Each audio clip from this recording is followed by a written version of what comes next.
dimajato a jesosy no anjara soa izy io indray zany a isaky ny andininy dia louange zany misy feotelo a no manao ny andininy voalohany faharoa faefatra fa ny refrain izy io hira fanolorateny io atsika fiangonana manontolo no miara-manandra-peo ary ataontsika mifoa feny fankalazana dikan'izay na mety ho vitsitsika na maro ao anatin'ny fialan-tsasatra zao a dia tena mandray anjara fenontsika ao anatin'izay a fankalazana izay zany eo amin'le hoe jesosy no anjara soa moa zany ny refrain dia le hoe ay jesosy ampy izay manomboka eo foana zany ny fiangonana no miara-mihira mankalaza an'Andriamanitra dia ao alohan'ny toriteny a misy ny firana 8:7 moa arenao ve ny feon'ny ray izy io indray zany a dia ny andininy voalohany sy faharoa louange koa no mitarika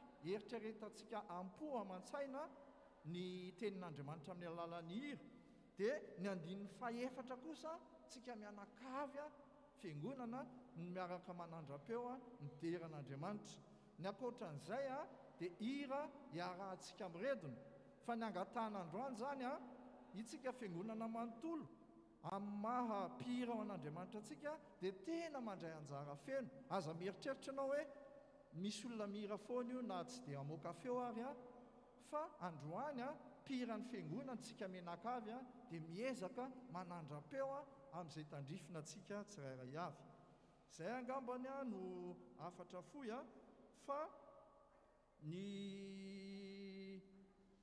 hamafisina fotsiny angambany a fefa tokony ho tonga ny fotoana dia ny manaraka ny fandaharana lazain'ny mpitarika mandrakariva isika dia mieritreritra ampo ny mety fizotra ny fanompompivavana dia manaraka ny fandaminana arak'izay dia ho an'Andriamanitra ny voninahitra amen.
dia mbola faly miara-bantsika mianakavy rehetra tompoko a afaka miara-mivavaka amin'izao alahady fa 7 ny volana jolay 2024 izao izay arahantsika amin'ny fiangonana ka andraisan'ny amafianjara anatin'ny liturjia. Ny loha hevitra moa izany dia ny hoe miala sasatra araka an'Andriamanitra, se reposer selon Jésus.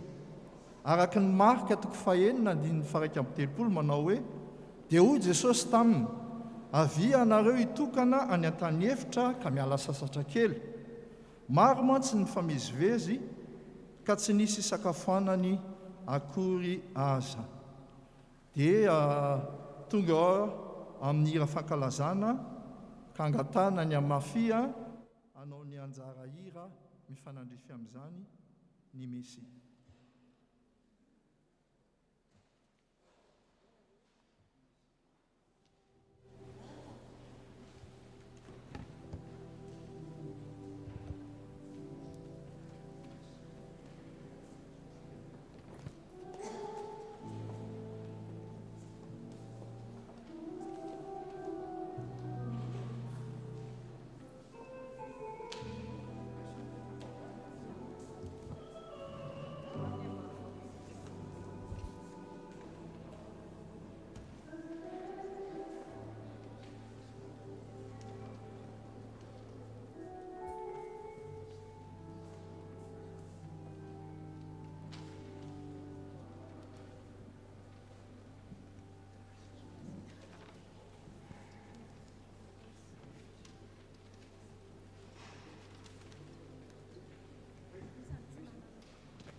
ry havana malala ho aminareo aneny fiadanana avy amin'Andriamanitra ray sy Kristy Jesosy tompontsika. Amen. Iara hitsangana isika hamaky ny salamo fa 3.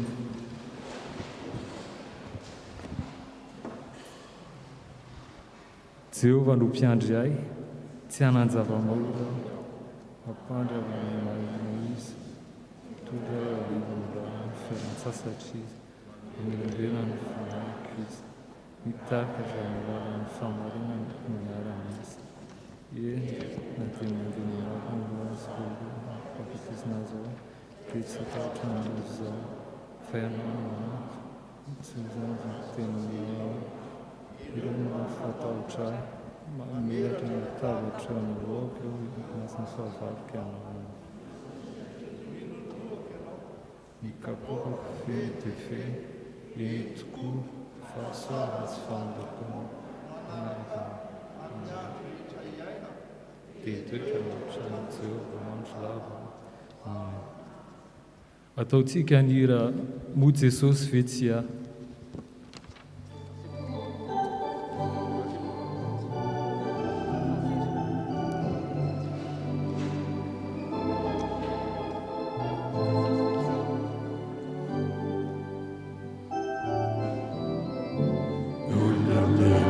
Andreo sarotra zaho o Jesosy ve tsy ahy, aroko sy mandako sady tokiko na hiteny eo anoloako azaho izay tingam-panahy nampandresy ahy hatrany Jesosy. Izy no mamonjy ahy ka mandravaka ary koa miaro sy mitantana na iseseo anoloako azaho zay mety mampanahy mampandresy ahy hatrany Jesosy.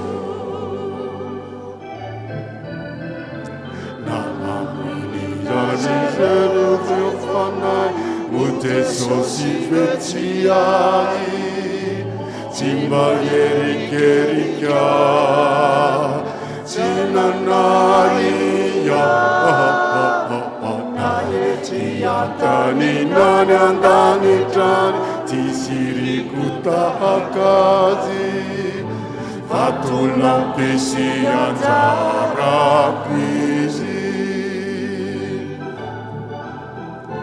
Izy no namonjy ahy ka nanafaka ary koa ambony miaro sy mitantana na ety antaninany andanitrany, tsy siriko tahaka azy, vatolampesy anjarako izy.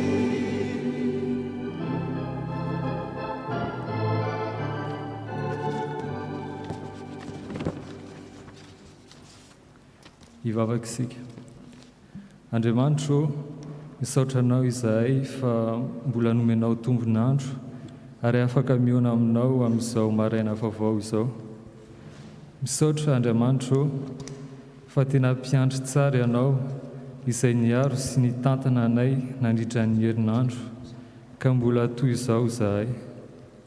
Nisy ny zavatra sarotra sy nanahirana anay tamin'ny fiainanay andavanandro, nefa nanohana anay mandrakariva ianao ary namelombelona ny fanahinay ka dia tena tsapanay faray-pia izay miara-dalana aminao tokoa ianao. Mampianara anay misaotra anao amin'ny zavatra rehetra satria tsy tapaka ny soa raisinay isan'andro noho ny fitianao anay ary mahafantatra ny lalana izay tondranao anay. Ianao na dia sarotra mpantalina aminay azy izany. Raisoary ny dera sy ny laza ary ny voninahitra izay atolotra ianao mandrakizay mandrakizay. Amen.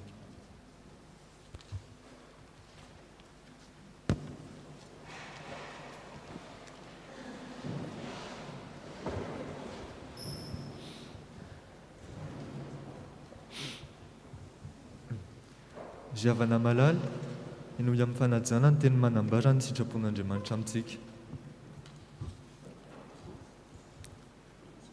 Raha tsy Jehovah ny manao ny trano, dia miasa foana ny mpanao azy. Raha tsy Jehovah ny miamina ny tanàna, dia miaro-toso foana ny mpiamina. Zava-panao anareo ny mifomarainy sy alipandry, ka ao mananiany nahazo amin'ny fahasairanana. Izany anefa dia omeny ihany ho an'ny malalany na dia matory aza izy. Fankatsao aloha ny fanjakany sy ny fahamarinany, dia hanampo anareo izany rehetra izany. Amen.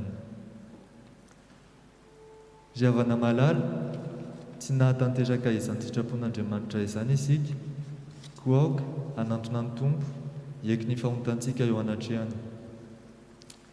Hivavaka isika. Andriamanitro, misaotra fa tsy nafeninao ny sitraponao fa nambaranao taminay. Menatra izay Andriamanitro, ary mahatsapa fa ataonay loha laharana amin'ny fiainanay ny momba izany ilainay amin'ny fiainanay andavanandro, ary miezaka mafy amin'izany izahay manao izay azonay atao araka ny hevitra maha olombelona. Matetika aza dia lany amin'izany ny fotoananay, ka rehefa tonga ny faran'ny herinandro dia reraka izahay sy sasatra. Nefa dia ambaranao mazava fa izany rehetra izany dia efa hanasahady raha tafaray tokoa aminao izahay. Tsy vitan'izany fa ny hoavinay rehetra aza dia efa voaantoka eo anatrehanao. Tianao indrindra Tompo ny hiantoranay eo aminao, ka ianao no tonga sy mpamonjanay, ary ny tena fiainana dia efa santarinay sady dia ny ety an-tany ao aminao.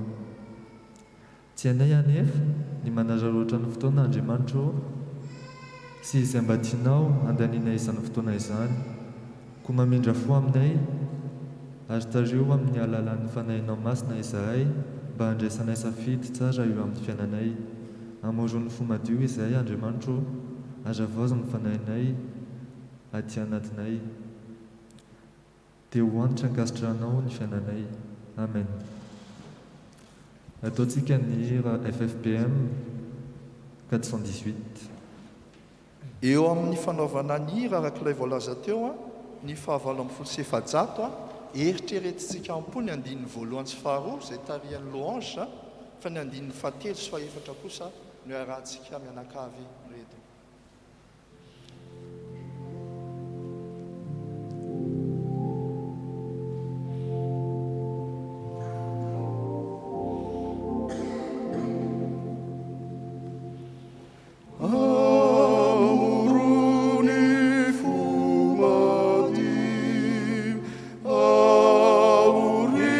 Jehovah,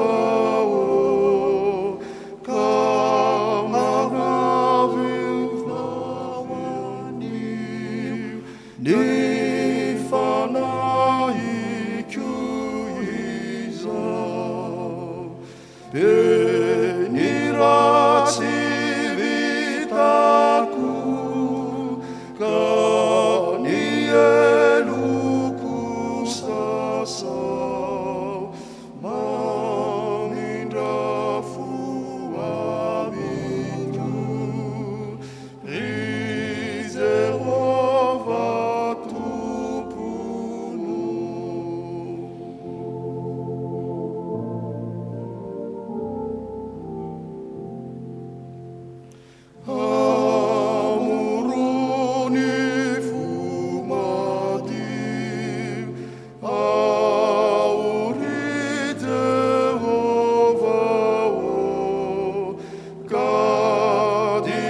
tsika fiangonana manontolo ny andin'ny fahatelo sy fahaefatra.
Ziavana, raisom-pitiavana ny sy amin'ny fanantenana eo am-pitsanganana ny famelan-keloka atolotry ny tompo atsika. Hoy ny tompo, mankanesa ty amiko ianareo rehetra izay miasa fatratra sy mavesatretana, fa izao no hanome anareo fitsarana. Aza matahotra, mino fotsiny ihany, izay mino ny zanaka no manana fiainana mandrakizay. Voavelany ireo no ny anaran'ny masina. Midéran tompo.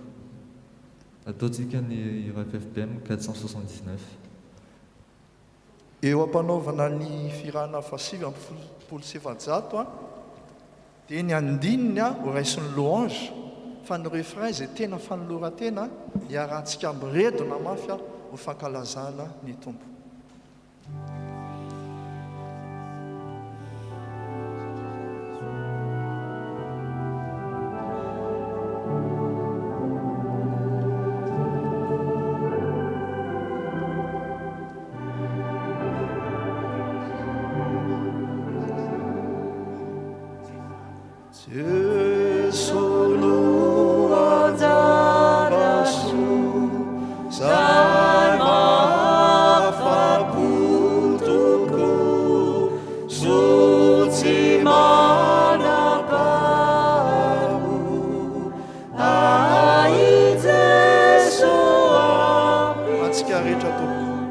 Aïe,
amozakoana re Jesosy zay tsy mandao ai Jesosy zatsika rehetra ai Jesosy ai Jesosy ai Jesosy zokity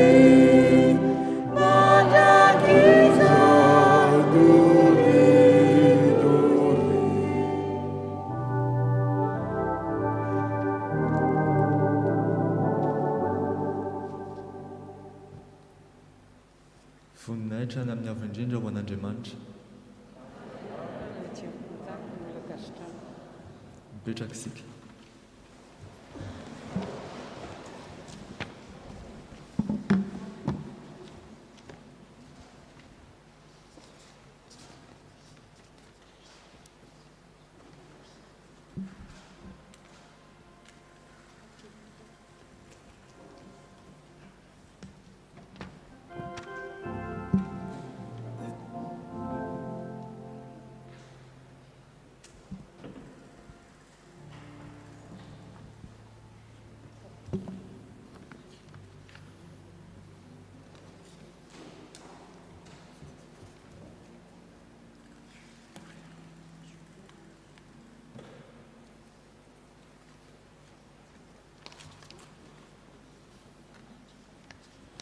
Ry havana malala dia tonga eo amin'ny liturjian'ny soratra masina isika dia ataontsika ny firana fito amby dimy apostely-jato ny andiny voalohany sy fahatelo izay itsika fiangonana manontolo no mijoro vavolombelona ho amin'izany.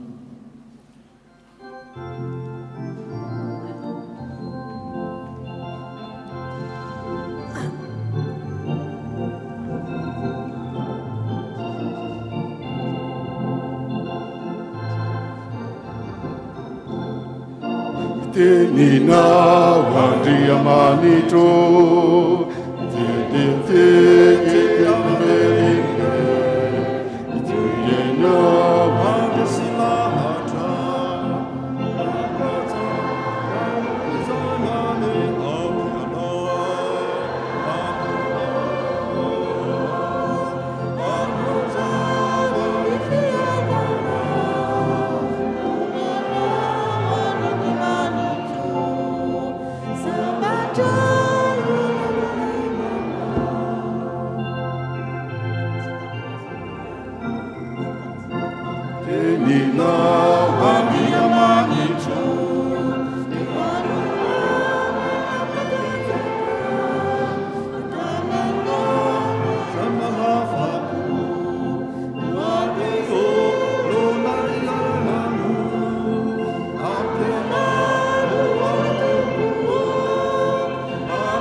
mbola iarivavakisika toko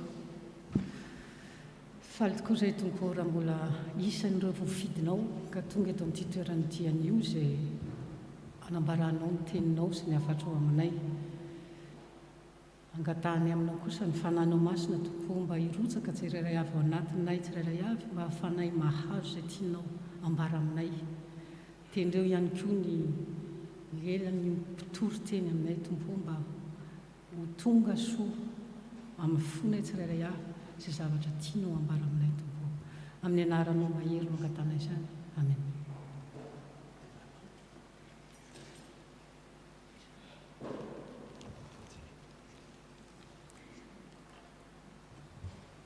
Ny vakiteny voalohany dia hitantsika ao amin'ny bokin'ny Jeremia mpaminany. Jeremia 3:20 manomboka amin'ny 9 ka hatramin'ny 9. lozan'ireo mpiandry izay manimba sy mampiahaka ny ondry fiandrika hoy Jehova. Koa izao no lazain'i Jehova, Andriamanitry ny Israely, ny amin'ireo mpiandry izay miandry ny oloko. Ianareo efa nampiahaka ny ondriko sy nandrondindrondina azy, fa tsy nanolokolo azy. Koa indro ho avaliko ianareo noho ny faharatsiny ny ataonareo, hoy Jehova. Ary izao anangona ny ondriko sisa avy any amin'ny tany rehetra izay nandroahako azy, ka ampodiako ho any amin'ny sany andrasana azy, dia hitombo sy hamaro izy. Ary anendrim-piandro azy aho, ka dia hiandry azy ireo, ka tsy atahotra na hivadi-po intsony izy, sady tsy hisy tsy ho voavory, hoy Jehova. Indro avy ny andro, hoy Jehova, izay ananganako rantsana marina ho an'i Davida, ka anjaka izy sady hoendry, ary hanao fitsarana sy fahamarinana amin'ny tany. Amin'ny androny no hamonjenan'i Joda sy handrin'ny Israely fa izay. Ary izao no anarany izay hanonana azy, Jehova fahamarinantsika.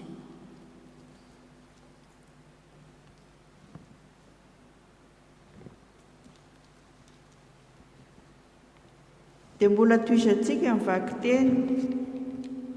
Izany dia hitanareo amin'ny Efesianina 2:2, andininy 17 ka hatramin'ny 18.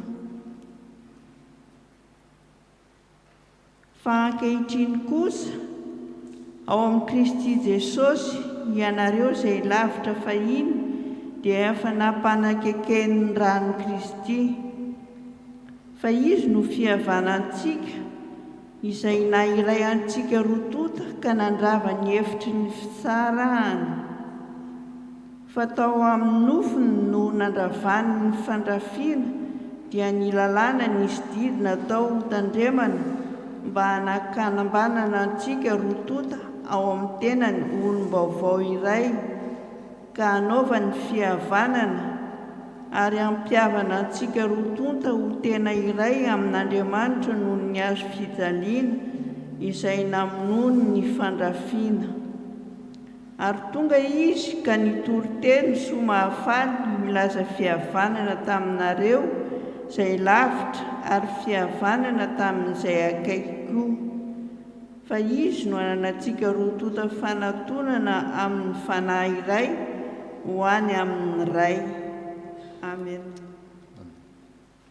Marika 2:7 ka hatramin'ny 4:30.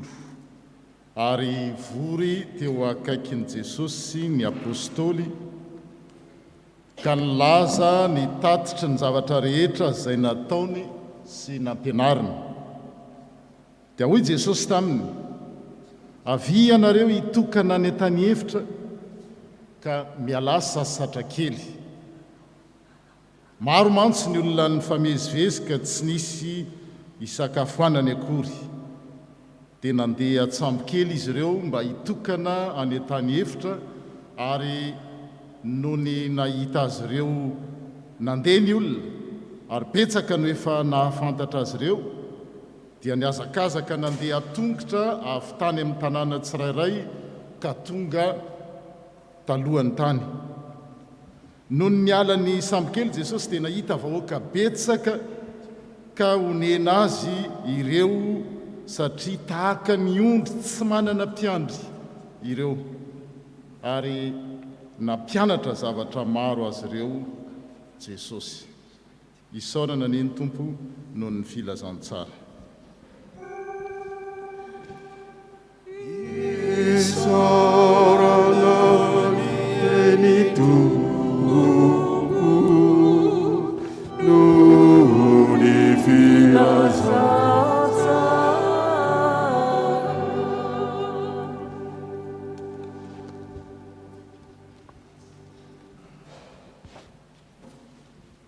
Alohan'ny andraisany ray aman-dreny mpitandrina ny fizarana tenin'Andriamanitra dia ataontsika indray ny firahana fa 7 sy telonjato ka ny andininy voalohany sy faharoa dia ho tarina mandrakariva isika eritreritra ny tononkira dia ny andininy fahefatra vetesitsika fiangonana manontolo.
Iaraka ivavaka isika.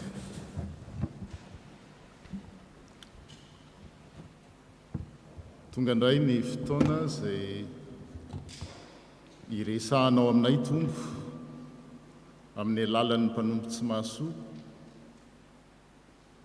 Ataovy ao an-tsainay fa ianao no miteny ary ny tsy tia ny teninao dia ilay fahavalinao Satana.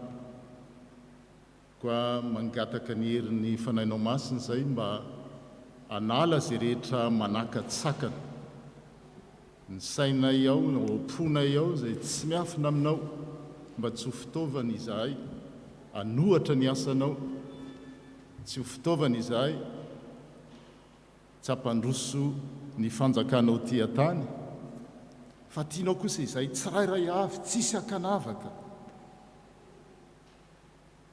Vokisanao ny teninao ary ataonao jiro sy fanasina, mizara fihavanana ho amin'ny olombelona rehetra, satria izany ny sitraponao dia ny ampihavana ny ety an-tany sy ny any an-danitra ny zavatra rehetra eo anivon'ny filoha tokana dia Jesosy Kristy. Mitenena Tompo araka ny fombanao. Amen. Ry havana malala ao amin'ny Tompo tamin'ny herintsika dia natsara fa maniraka Andriamanitra, tsy maniraka izy miantso. Bravo Joël tamin'le nareo roalahy tamin'le vaky teny teo. Raha zany tovovavy tsy hitako mihitsy izay teo, mahafatifaty zany feo zany. Miantso Andriamanitra, il appelle, maniraka izy, il envoie, manome ilay teny hoe apôstôly.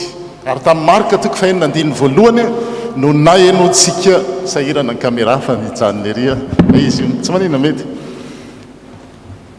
Tamin'io Marka toko fahenina andininy voalohany io no nitenenana ny teny hoe apôstôly, zany hoe nirahana. Ary raha maniraka Andriamanitra, maniraka Jesosy, dia maniraka tsiroroa izy. Il envoie deux par deux. Fantatrareo hoe inona ny firehakevitry ny FPMA? Fiombonana manao asa mission, communion en mission. Zany hoe maniraka Andriamanitra dia tsy maniraka olon-tokana izy fa maniraka olona tsiroroa fiombonana.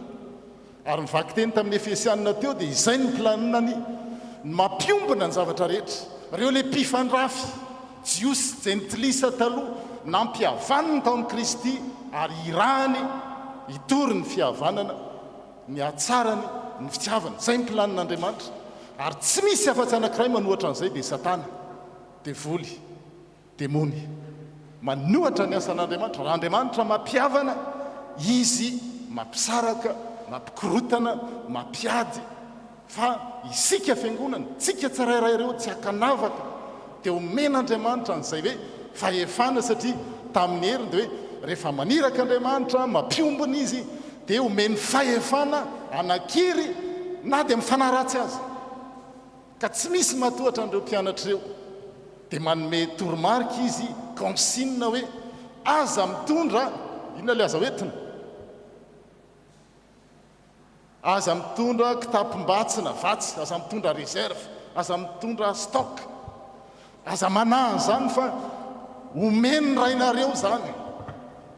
Inona ihany no azo entina? Kapa sy tena. Ny kapa dia entina ilazana fahavononana hoe rehefa mandeha Andriamanitra dia vonona mandeha avy hatrany. Tsy miandriandry hoe aka aleo aloha azo an'izao, aleo aloha vita amin'ny fianarana, aleo aloha rehefa azo an'izao aleo. Fa vao miteny Andriamanitra tonga dia mandeha, izay ny kapa izay vonona. Ary ny tena dia mitory ny fiakinan-doha tanteraka an'Andriamanitra. Confiance totale en le Seigneur. C'est lui qui agit, c'est lui qui agira. Et nous serons juste des moyens par lesquels il utilise pour annoncer cette bonne nouvelle. Zay ny tamin'ny heriny miantso, maniraka tsiroro, mampiombona ary mitory izay filazantsara izay. Anio indray ny filazantsara izay nivakina tamintsika teo dia rehefa nirahana reto mpianatra dia tonga ny vory izy. Zay nivaky teny teo hoe vory teo akaikin'ny Jesosy ny mpianatra ka nilaza ny tatitry ny zavatra rehetra izay nataony sy nampianariny. Rehefa irahana ianao dia mazava ho azy tsy misy tatitra atao, ary fiangonana manao an'izany, ny brao manao an'izany, komity manao an'izany, ny AG manao an'izany, ny sampana manao an'izany. Rehefa misy hiraka mpanaovina dia tsy maintsy misy tatitra, ary mivory izy dia teo anatrihan'ny Jesosy. Vory teo akaikin'ny Jesosy ny apôstôly, ireo le nirahana zany. Ary le teny hoe vory eto na hoe ny vory dia tsy hoe miangona, tsy hoe mitoby, fa ny teny ampiasaina, ny voambolana ampiasaina dia hoe synagoge. Ny teny grika namean'ny hitareo ny jiosy le hoe synagoge, zany hoe miara mivory. Ary teo avokoa ny mpianatra rehetra 12, tsy nisy ray hoe nody aloha na nisy anankiray hafa hoe tara, fa izy 12 miara ny vory. Ary nivo ny fivoriany, le centre de leur réunion, le centre de leur préoccupation, c'est pas Pierre, c'est pas Pierre, ni Jacques, ni Jean, mais c'est Jésus. C'est lui qui est au centre de la réunion, le centre même de leur vie. Zay ny voalaza teo dia hoe vory teo amin'ny Jesosy, pros hon Yesuna zany ilazan'ny teny grika azy. Jesosy eo anivony, il est au cœur de leur vie. Il est le centre, mais il n'est pas à la périphérie. Dia rehefa mivory ary ireo mpianatra eo dia tsy hoe hivory fotsiny eo. Mazana mantsy zany zavatra miseho eo amin'ny fiarahamonina na eo amin'ny fiangonana raha mety miseho an'izany. Mivory ny olona, fa Jesosy ny ivelany, à la périphérie. Fa reto mpianatra reto, Jesosy ny antony ivoriany. Mety alaim-panahytsika indraindray na ohatra ke mivavaka na mivory dia asiana vavaka à la périphérie, fiandohana na fiafarana. Fa ny an'reto mpianatra reto raha mivory izy dia c'est le Christ qui est au centre de leur réunion. Il parle ce que Jésus-Christ a envoyé. Fa tsy hoe ny nataony. Dia zay no hitatsika mivaky teny zay lazaina tamintsika teo zany hoe laza ny tatitra ny zavatra rehetra nataony izy, ce qu'ils ont fait, ary ny zavatra nampianariny. Zay zany natao hoe mission. Misy ny zavatra atao, les actions, ary misy ny zavatra ampianarina, enseignement. Tsy misaraka ireo. Zay ny mission ny fiangonana. misy asa ary misy fampianarana zay indraindray sarahantsika hoe miasa ihany miasa tsy misy fampianarana dia atsoina amin'ny teny frantsay hoe fantatrareo activisme miasa tsy arahana fampianarana dia atsoina hoe activisme des actions sans l'éclairage de la parole de Dieu. Ce sera vu comme un activisme. Ce sera même vu comme crime. Matthieu 7, 22. Matthieu toko fafito andiny faharoa amby roapolo dia zao ny teny maro magaga maro no anao amiko amin'izany andro zany hoe tompoko tsy efa nanao asa lehibe maro tamin'ny anaranao va zay zany hoe olona niasa des gens qui étaient actifs nanao asa lehibe maro tamin'ny anaranao ve zay dia hoy Jesosy hoe tsy fantatro akory tsy mba fantatro akory ianao hatrizay Seigneur, nous avons peigné, nous avons fait tant de choses en ton nom. Et lui, il va le dire, je vous ne connais, je vous ai jamais connu, j'ai jamais connu. Mais là, pour pas nous melko, mampalahelo zany c'est maro ny anao am'zany tsy olona ray na roa fa maro ny olona iteny am'zany andro zany nanao asa nanao an'zao teo fiangonana zay nanao asa lehibe maro tsy mba hoe asa anankiray goavana be fa ny asa maro zany dia zao ny teny mialanareo mpanao meloka le asa n'Andriamanitra ke zany lasa eloka rehefa tsy misy éclairage par la parole de Dieu. Zay ny écueil anankiray à éviter. Dia ny anankiray indray dia zao misy ndray fampianarana tsy arahan'asa. Dia hoy ny apôstôly Jakoba anisan'ireo lenirahanareo rehefa mamaky ny Jakoba toko faharoa nareo dia hoe pokaty.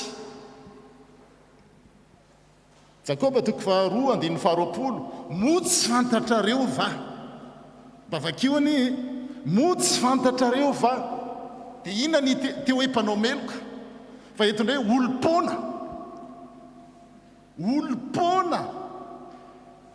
dia mampalahelo nazary vaoatra ny vavako amaky an'ity manaraka ity tsy vanina ola tsy za miteny izany sao dia za indray mitrahanareo voatabia rehefa natao ny paster an'izao zay fa Jakoba miteny motsy fantatrareo ve ry olom-pona fa tsy vanina ny finoana tsy misy asa zany hoe ny anankiray zany le asa tsy misy fampianarana dia antsoina hoe eloka ary ny fampianarana indray tsy arahan'asa dia lazaina hoe inona izy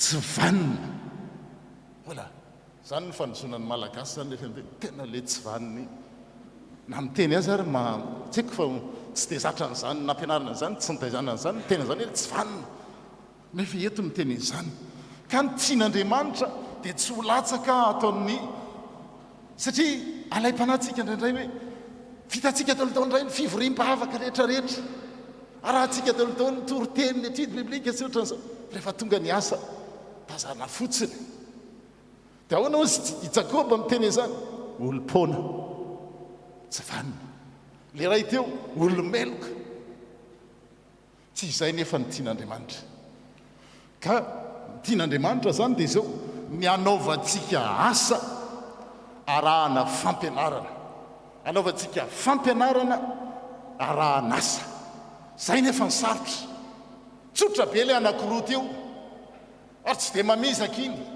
tsy ilaina discernement iny fa atao fotsiny hoe manao asa dia vita na rita hoe mamonjy fampianarana dia vita fa ny manao azy anankiroa vitsy teo hoe maro be zany mahatarika ny olona ary ny olona manao zany no tenenin' Jesosy rety mpianatra rety avy ety andao mba miala sasatra kely dia natsony ireo mpianatra ireo hoe voalaza araky mivaky teny teo hoe avy tokana any tany efitra ka mela sasatra kely satria tsy mora ny manao an'izany, tsy mora ny manana an'izany discernement zany fa ny olona ny akabeazan'ny mpianatra ny akabeazan'ny kristianina dia zao na latsaka amin'ny aktivisme na latsaka ao anatin'le hoe finoana tsy aranasa fa manao an'izy roa hoe ahoana nampiarahana an'izany sady mahalala ny fampianaran'Andriamanitra ianao mampianatra ianao no koa arahanasa na manao asa ianao dia tsy manao asa fotsiny satria rehefa asa tsy arahana fampianarana ny tenin'Andriamanitra dia asanao zany. Zay mahatonga Jesosy hoe eloka le izy satria asan'Andriamanitra le izy dia ianao no nanao azy dia mangalatra ianao meloka ianao zany ary tsy zay nefa nitiany tompo. Mila mitokana sy miala sasatra zany reo apôstôly taorinany fampianarana na rahanasa zay nataony fantatry ny tompo zany ary eo no mitodika amintsika tsirairay satria itsika tsirairay no antefany zany hoe isika le miala sasatra sady mianatra ny tenin'Andriamanitra miezaka manao izany ary manao ny asan'Andriamanitra dia ny tompo Jesosy tahaka ny fahitany tena fantany hoe avy reto avy mba miala sasatra kely avy mitokana tia tany efitra fantatry ny tompo ny fikelezanaina ataontsika io ataonao io amin'ny fiezahanao mianatra sy mivavaka ary arahanasa amin'ny fanaovanao asa nefa arahana fampianarana. C'est ça le seul message que je voulais prêcher aujourd'hui. Un enseignement suivi des actions et des actions éclairées par l'enseignement de Jésus-Christ. En dehors de ça, ce sera vu, non, ce sera vu soit comme un crime, c'est dur, c'est fort, c'est pas moi qui le dis. Mais moi, je suis chargé de vous annoncer ça parce que Dieu va me réclamer un jour. Oh, le pasteur Jeannot, tu n'as pas dit la vérité. Et moi, je suis au service de la vérité, service de Jésus-Christ en tant que pasteur. Et tsy manao any anankiray koa zany dia hoe mety voajery koa tahaka ny olona hoe paokaty na sanatria tsy vanina avy mitokana kely nareo fantatry ny tompo aitsika tsy enjery ny teny hoe Andriamanitra tsy mba tsy marina ka tsy ka hanadino ny fikelezanareo aina ao amin'ny tompo rehefa manao an'izany tsy adinon'Andriamanitra zany ary hita eto amin'ity vaky teny ity fa Jesosy mihitsy no niantso ireo mpianatra ireo hoe avia ianareo loha hevitra an'io avia ianareo izy mba hitokana kely any tany efitra ka miala sasatra. Zavatra anankiroa eto no arosony Jesosy ary zay no loha hevitra zay narosony atokopira hoe fa ahoana tokoa moa zany fialan-tsasatra araka n'Andriamanitra zany satria be deaibe ny olona miala sasatra eny amin'ny hamaka sy eny amin'ny plage nohatra an'izany tsy manohatra an'izany mihitsy ny tenin'Andriamanitra fa ny fialan-tsasatra tiany Jesosy ho resahany eto dia mahakasika ny mahaolona tsika rehetra voalohany fialan-tsasatra ny vatana repos physique satria rariny sitsiny olona mpianatra apôstôly nanao ny asan'Andriamanitra na mpianatra nianatra ary nanao an'izany fampianaran'izany arahanasa dia rariny sitsiny raha ohatra ka misy ressource physique. Ahoana ny milaza an'izany eo amin'ilay vaky teny zay nivakina tamintsika teo ihany dia milaza an'izay hoe 2:30 hoe dia nandeha atsambokely izy ireo mba hitokana any tany efitra ary noho ny nahita azy ireo olona marobe sady betsaka dia niazakazaka nandeha tongotra avy any amin'ny tanàna tsirairay ka tonga talohany zany hoe le toerana alea andehanana tongotra no aingana fa le nandeha sambo indray no taraiky zany hoe tiany Jesosy mihitsy reto mpianatra reto mba hanao karazana croisière kely ao amin'ilay sambo nefa azo natao tsara ny nandeha tongotra zay zany tsy manohatra an'izany mihitsy Andriamanitra ny ahafahantsika miala sasatra ny vatantsika indrindraindrindra aorinany zany hoe fikelezanaina eo amin'ny asan'Andriamanitra indrindraindrindra ao anivon'ny fiangonana zay. Dia faharoa le fialan-tsasatra lazainy eto koa dia c'est une ressource spirituelle. Magaga andiny faefatra amin'ny telopolo no niala tany Antsamokely Jesosy dia nahita vahoaka betsaka ka onena azy ireo satria tahaka ny ondry tsy manana mpiandry ireo. Fa ny zavatra tiana hojerena alohan'izay zavatra izay a dia izao hoe raha mahita an'le olona mpianatra reraka Jesosy mila fialan-tsasatra ara-batana zany sy mila ressource spirituelle dia tsy afaka nanao izany indray reto mpianatra reto noho ny vahoaka maro be izay nivezivezy araka ny vakiteny izay nolazaina tamintsika teo. Maro ny vahoaka nivezivezy ka tsy nisy isakafoanany. Ny olona irahan'Andriamanitra amin'ny asan'Andriamanitra dia zao Jesosy miteny izany hoe zanak'olona izy tsy manana ametrahana ny lohany. Izany hoe le mpianatra reto reto apôstôly reto na ny sakafo aza tsy hitany fotoana isakafoanana. Izay le mampianatra aran'asa. Matsiaro pasteur anankiray izay a izay fantatry tsara amin'izany hoe olona irahan'Andriamanitra izany. Mamenatra ihany ny tena izy ny teniko sady misakafo izy ny mankany amin'ny toalety satria nahoana tsy ampy ny fotoana dia hoy nareo hoe ka manque d'organisation zany tsisy fandaminana rehefa mahita vahoaka onena ohatran'izao. Jesosy hoe nahita vahoaka betsaka Jesosy ka onena ary izay mampiandry tsara azy satria ny loha hevitra androany dia tokony hoe mpiandry tsara araka ny voalaza tany amin'ny Jeremia teo. Ny olona apôstôly irahan'Andriamanitra mahita amin'ny fahorian'ny olona dia zao sensible tsy afaka mialangalana ka za mbola nony ka za mbola vizany ka za sala amin'izao. Raha mahita ny fantrany vahoaka an'Andriamanitra mahita ny fahorian'ireo olona marobe zarety vahoaka betsaka no tahaka ny ondry tsy manana mpiandry. Zay ery olona no anomezan'Andriamanitra hoe mpiandry ondry mpitandrina eo amin'ny fiangonany satria marobe ny olona tena hoe voafatotra, marobe ny olona mijaly, marobe ny olona tsy manana fiadanana indrindrandrindra amin'izao fiarahamonina izay mandalo krizy izao. Maro ny matahotra ny amin'ny asa, ny amin'ny hoavy, ny amin'ny zanaka, ny amin'ny fita. Dia mila ireo apôstôly, ireo irak'Andriamanitra mba hiandry azy ireo. Ary izay napetraka reto ny sakafo indray dia lasa izy ary Jesosy niaraka tamin'irety mpianatra reto inona ny zavatra nomeny ny vahoaka na mpianatra azy zavatra maro. Ny olona zany nivezivezy, le teny hoe mivezivezy mivoaka sy miditra zany dia ilazana hoe tsy fantatry ny olona ny alehany. Il y en a pas mal, ils font des choses mais ils ne savent pas pourquoi et pour qui ils font. Mety zasy ianao zany manao asa be dia be fa hoe asa ho an'izy ary ahoana dia mivezivezy eo le vahoaka dia le vahoaka mivezivezy indray lasa sakana ho an'le mpianatra tsy ahafahany manao ny asan'Andriamanitra. Fa na izany na tsy zany Jesosy mahita an'ireto vahoaka marobe reto dia zao onena amin'ny teny grika dia hoe onena hatrany amin'ny tsinay splangla.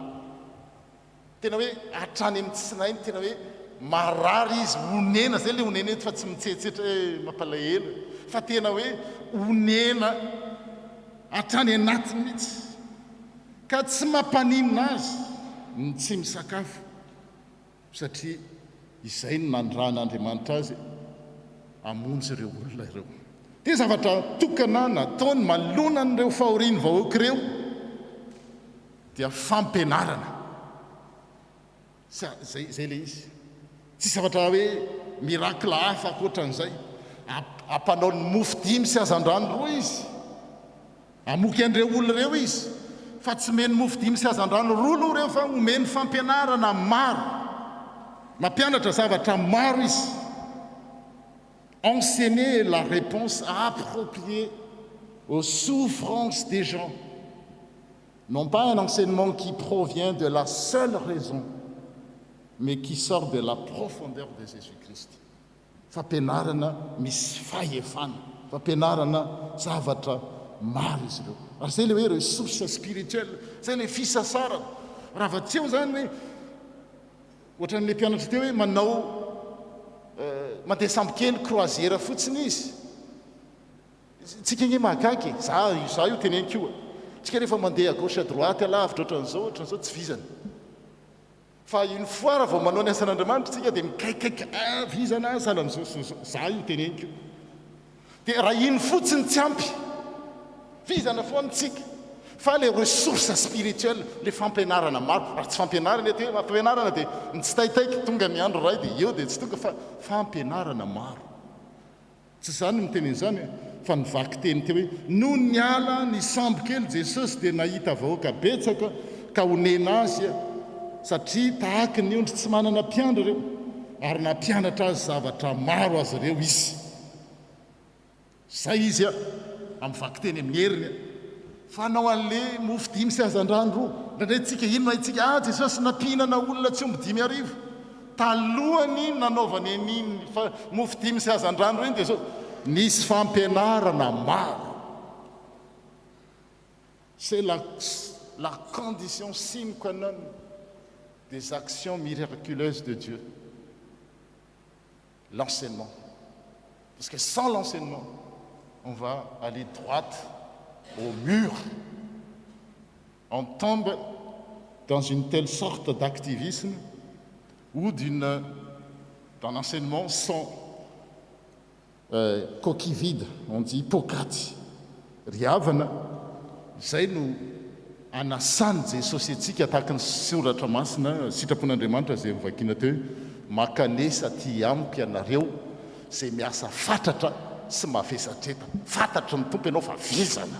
Hita amin'ny zavatra ataontsika zany, za voalohany, amin'ny zavatra tenenitsika, amin'ny fifandraisantsika amin'ny hafa reraka. Na hoaiza hoaizitsika tsy azo an'izany. Za zanao tiana randriana andrasana mila an'izany voalohany. Ary mino fa tsika rehetrarehetra hoe reraka ianao. Raha tsy mahazo repos physique et spirituel avec le Seigneur. Et vous pouvez aller là où vous voulez. Mais c'est la fatigue assurée. Et ce ne sera jamais remboursé. Fa amin'Andriamanitra dia manasa anao. Manasa izy hoe miala sasatra. Avy hoy Jesosy ianareo hitokana ny tany efitra. Ny tany efitra amin'ny teny Hébreu dia hoe midvara. Misy hoe davara ao. Ny davara dia ny tenin'Andriamanitra na ny action. Efa sady action izy amin'ny teny grika, amin'ny teny Hébreu azafady dia zao. Ny parole tsy mba dissocié amin'ny action. Dia midvara zany dia toerana ary alefa any amin'ny désert foana ny olona mitokana iona amin'Andriamanitra azo ressourcement. Satria raha tsy any dia zao voafitaka le olona. Any amin'ny zavatra hoe mitady zavatra fitsarana izy. Nefa arakaraky ny anaovana an'io vao maiky izy vizana.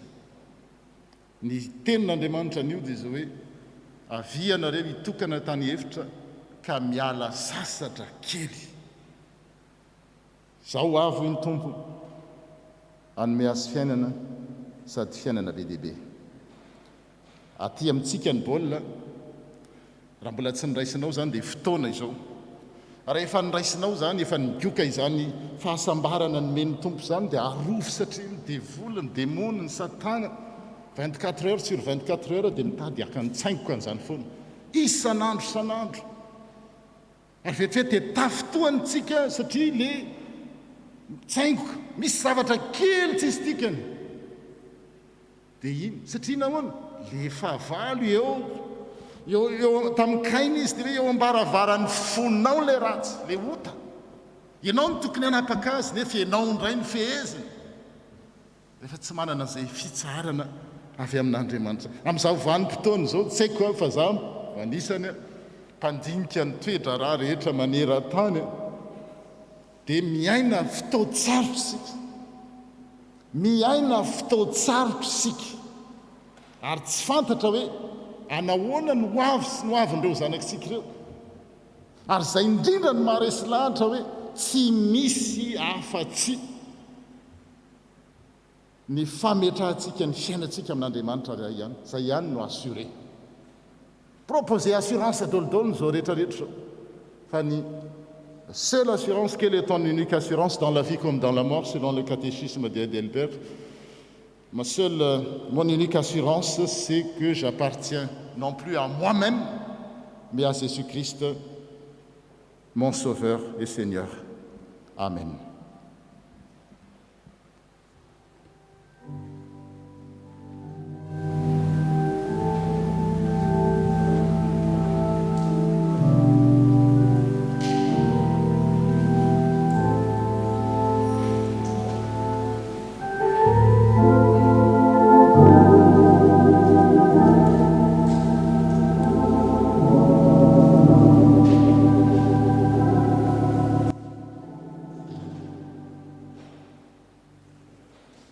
dia manasa ny antoko-piritsika izara afatra amin'ny alalan'ny teny izay voambara teo sodratoko.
Fiatanana felo numeni Jesusa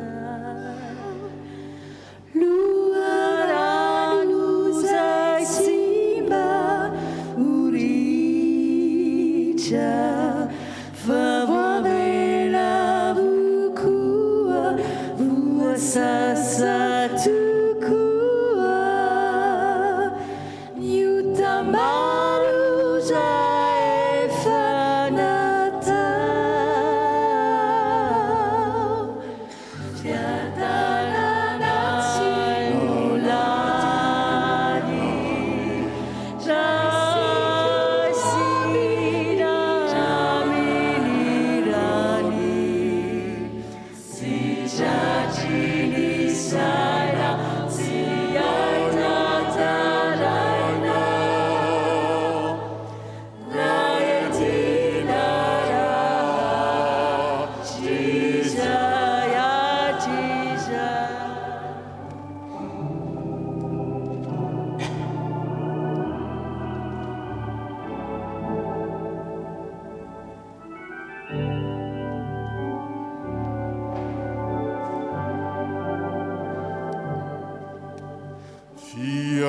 Fiadanana fenu numeni Jesuso Nadia beni mauri mahazu Fiaruvana mafi namamelini rafi Kami vunu nambani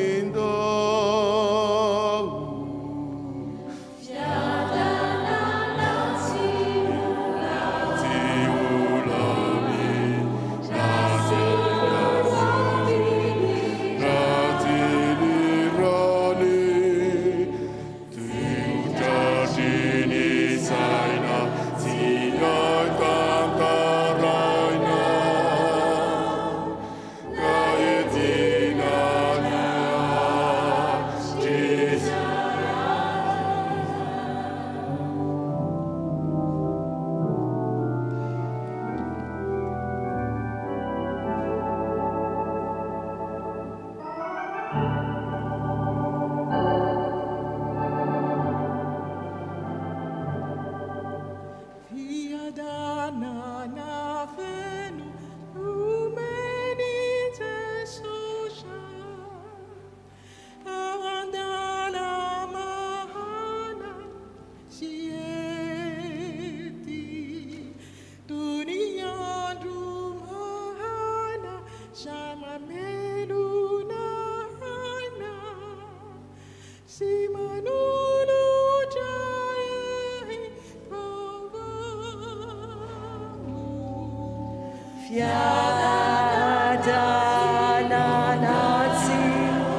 Fiantanana feno nomeny Jesosy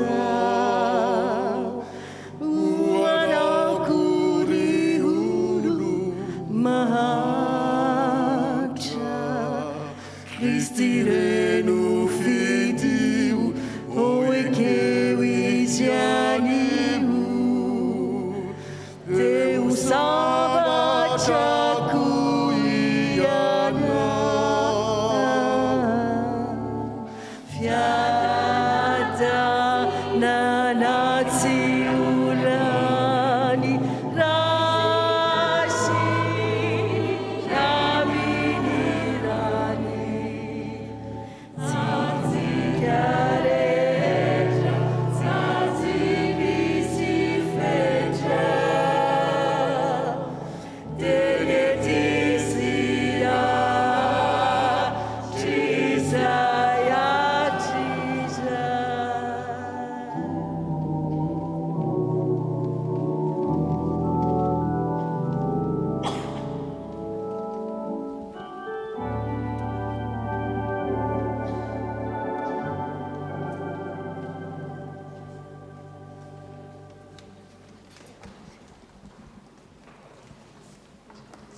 asaina ary isika fiangonana manontolo aneo anambara pahibe maso ary tena amin'ny feo mafy vokatry ny fo ny fanekempinoana ary ataontsika amin'izany ny fanekempinoana laharana faharoa iara isangana isika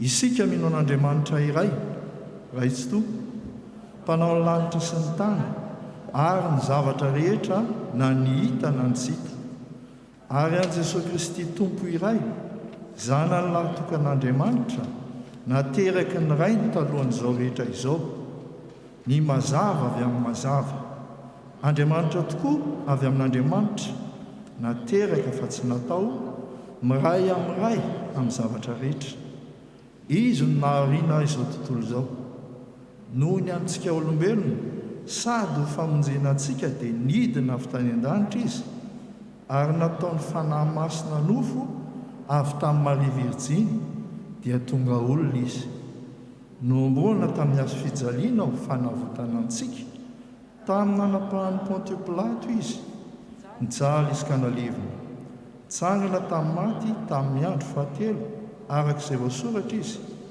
niakatra any an-danitra izy ary mipetraka eo an-tanàna ankavanana iray avy any ny haviany indray amin'ny voninahitra hitsara ny velona sy ny maty ary mandrakizay ny fanjakana isika mino ny fanahy masina tompo sady mpanome aina avy amin'ny ray sy ny zanaka ka hitsaoana sy ankalazaina miaraka amin'ny ray sy ny zanaka izy dia niteny tamin'ny vava amin'ny mpaminany isika mino ny fiangonana iray miorina fanambaran'ny apôstôly ary manerina izao tontolo izao.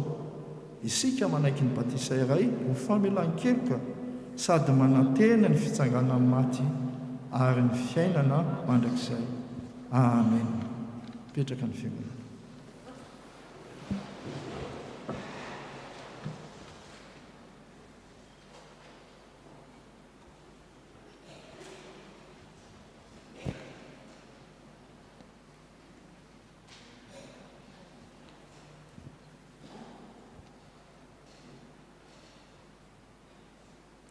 Zao dia tonga eo amin'ny filazan-draharaha tsika ko angatahana ny tompony anjara amin'izany mba hiaka dia dia.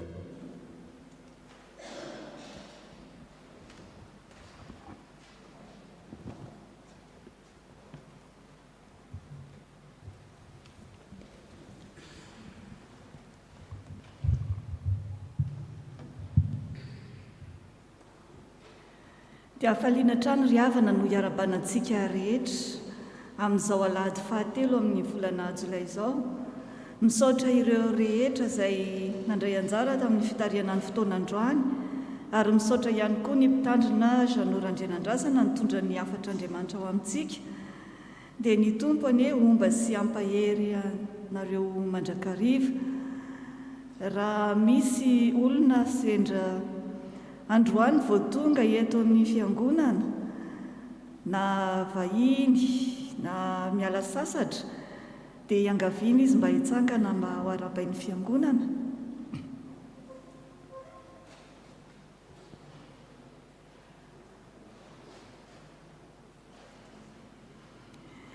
Dia faly mandray anareo ny fiangonana Tafo ex Marseille tonga Soamantsara eto amin'ity toerana ity. Dia ny tompo Andriamanitra raintsika anie omba sy hitantana anareo mandrakariva ary hitarika anareo hatotosanareo izay rehetra ataonareo. Dia tsarova fa mivoa mandrakariva ny fiangonana ho antsika rehetra dia aza misalasala rehefa tonga. Raha tokoa moa ka hitoetra dia ny tompo no andamina ny zavatra rehetra ahatanteraka izany. Misaotra tompoko. Dia mitohy hatrany ry havana ny fotoam-pivavahantsika isaky ny alahady maraina manomboka amin'ny 10 sasany. Ny fanajana ireo fiapetra rehetra momba ny fiarovana ny valanaretina dia mitohy hatrany. Azadino ny fitondrana ny masika, ny fanasana tanana ery amin'ny fidirana, ny fanajana ny elanelana ary koa ny carré familial. Dia mitohy hatrany ihany koa ny fisoratana anarana. Ary azadino no milaza mipendraikitra raha misy ny tsy fahafahana tampoka raha toa ianao ka efa nisoratra anarana. Tsy miova ihany koa ny lien amin'ny fisoratana anarana. Ary azo atao ny miantso avy hatrany na mandefa SMS amin'ny laharana 0615 49 41 85 na koa manantona ny birao. Dia mitohy hatrany ihany koa ny fampitana ny fanompo-fivavahana amin'ny alalan'ny Zoom sy ny Facebook ary ihany koa amin'ny YouTube ho an'ireo izay tsy afaka tonga aty am-piangonana noho ny antony maro samihafa. Ny groupe A sy B no diakona tompona anjara mandritra ny volana Jolay.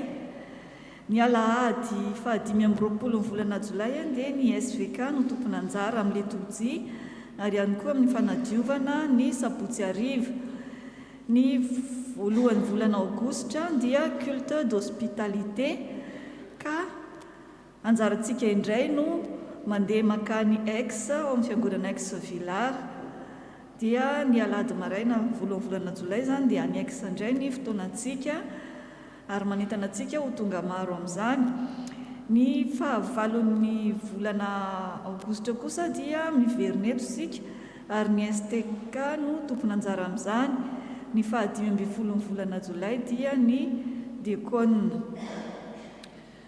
Ny fotoam-bavaky ny fifoazana izay anasana ny rehetra dia mitohy koa isaky ny sabotsy maraina amin'ny 7 ora sy sasany. Mampatsiahy ny fivorotsika komity anio hariva manomboka amin'ny 2 ora. Afaka miara-misakafo sika ao amin'ny salle de fête ho an'izay maniry izany arak'izay efa voalaza tamintsika raha teo. Raha sendra tsy nahatondra sakafo dia aza misalasala fa afaka ifampizarantsika rehetra izay efa voninao.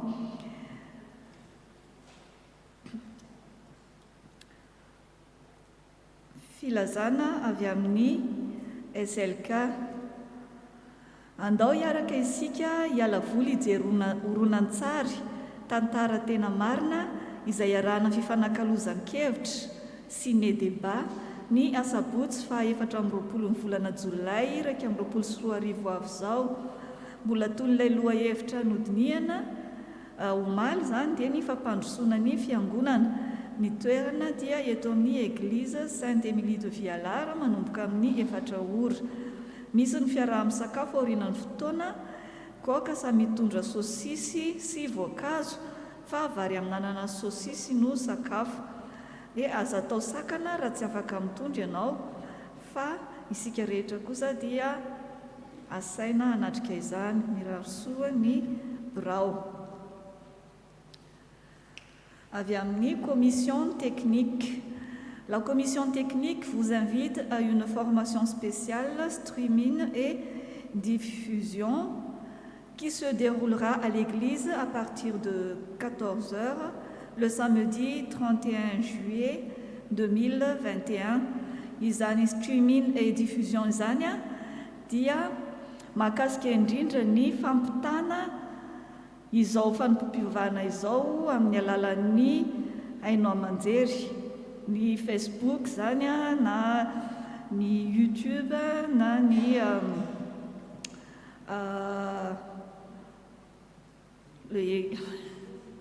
amin'ny alalan'ny Zoom ihany koa. Ka izay rehetra mety holinany amin'izany dia asaina avokoa. Tsy voatery ho manana fahaizana manokana ho amin'izany isika, fa raha liana isika dia vonina zareo amin'ny commission technique hanome fiofanana ao antsika, ary izay indrindra no hanasana antsika. Dia aza adino zany amin'ny 31 juillet amin'ny 2 ora eto amin'ny fiangonana. Rakim-pisaorana. Misaorana Jehovah raha fanahiko ary izay rehetra atao anatiko misaorana anarany masina. Misaorana Jehovah raha fanahiko ary aza misy adinonao ny fitahiany rehetra. Salamo 7:1 sy 2.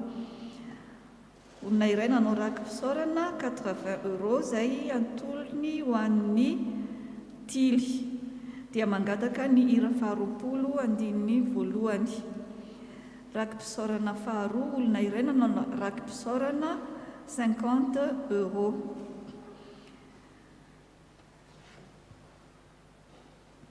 Taratasy fisaorana.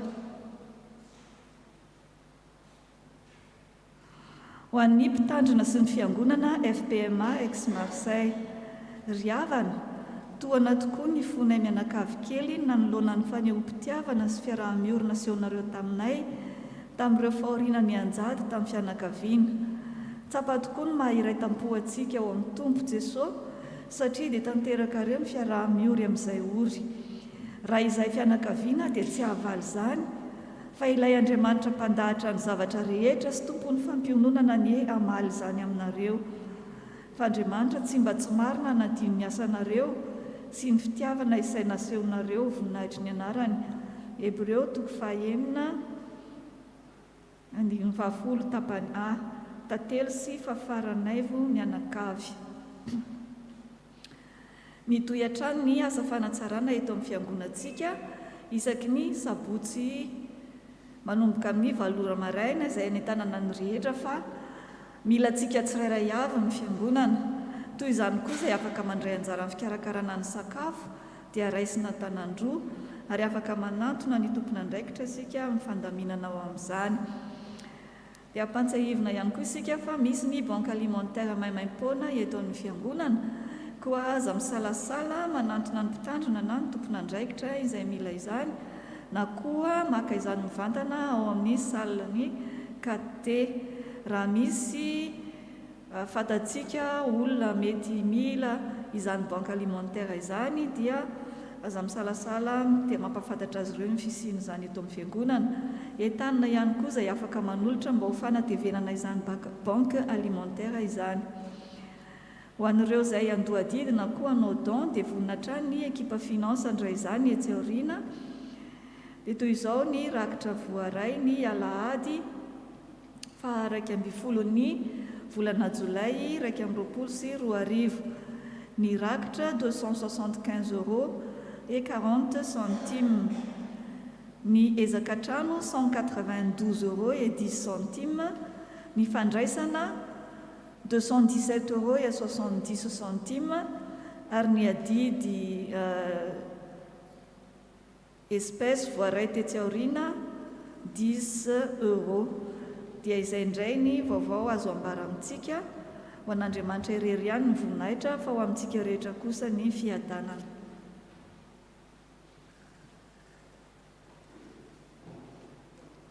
Mamerina ny arahabatsika mianakavy amin'ny anaran'ny tompo. Miala tsiny ny tenako raha mandray fitenenana ary mifona amin'ny tompona andraikitra fa tsy tafafita, nisy vaovao tsy tafafita voatonga maly fa tsy tafapitako tamin'izareo. Zavatra roa zany no teneniko ilazan'izay vaovao zay dia hisy fiarabana manokana koa. Fantatritsika fa tamin'ny 24 juin tsika dia nanao culte écuménique ary nanapa-kevitra ny fiangonana Telotota fa ny rakitra rehetra azo tamin'izany fitaovam-pivavahana izany dia alefa ho amin'ny association any Madagasikara. Dia mampafantatra antsika zany fa mitotaly 1055 € ny vola nalefa tany ary lasa tamin'ny 15 juillet noho ny fandaminana fony satria 14 juillet zany tsy niasa ny zavatra nytenenina hoe 13 juillet izy no alefa dia mbola nisy fandaminana kely dia lasa tamin'ny 15 juillet teo ilay vola ary voaray an-drareo ka ny message dia hoe andefa fisaorana official ny association nandray an'ilay izy ary mitotaly 4 691 750 ariary ny vola nalefa tany. Zany hoe le 1055 € zany zay nivadika amin'ny ariary. Dia isaorana antsika rehetrarehetra ary isaoran'Andriamanitra lehibe koa amin'izany tolo-tanana ataontsika amin'ireo mpiray tanindrazana amintsika a Madagasikara. Manaraka izany dia mamela ary izy mianakavy iaraba manokana efa natsangana teo moa ny anareo mandalo ny andro fialan-tsasatra dia maro ireo vahiny mandalo eto amin'ny fiangonantsika dia mety tsy ho voatonoko daholo fa ny zavatra hitako izany zao dia ny tarika ramatoa voahirana mivady nitsangana teo izy ary andray anjara izy rehefa avy eo dia ampifaliana trano ny andraisan'ny fiangonana anareo mianakavy amin'izao fandalovanareo izao ary tefaly tokoa izahay mandray anareo miherinahitra an'Andriamanitra sy idera azy amin'ny alalan'ny talenta izay natolony anareo dia mankasitraka tompoko. Manaraka izany dia hitako eto ny filoha laïque ny FPMA dia Andriamatoa Ratiarson Roland mba mangataka zany nareo mianakavy zany mihina fa nareo hoe ampifaliana tompoko nandraisanay anareo eto amin'ity toerana ity dia zany tokoa ny hoe tsy mandalo tanà misy havana ary araka ny fiteny malagasy izay mamangivangy tika havana dia ampifaliana koa nandraisanay anareo dia mirary fialan-tsasatra feno sy sambatra miaraka amin'ny tompo dia ho azy rery any ny voninahitra. Misaotra tompoko dia mankasitraka. Misaotra tompoko.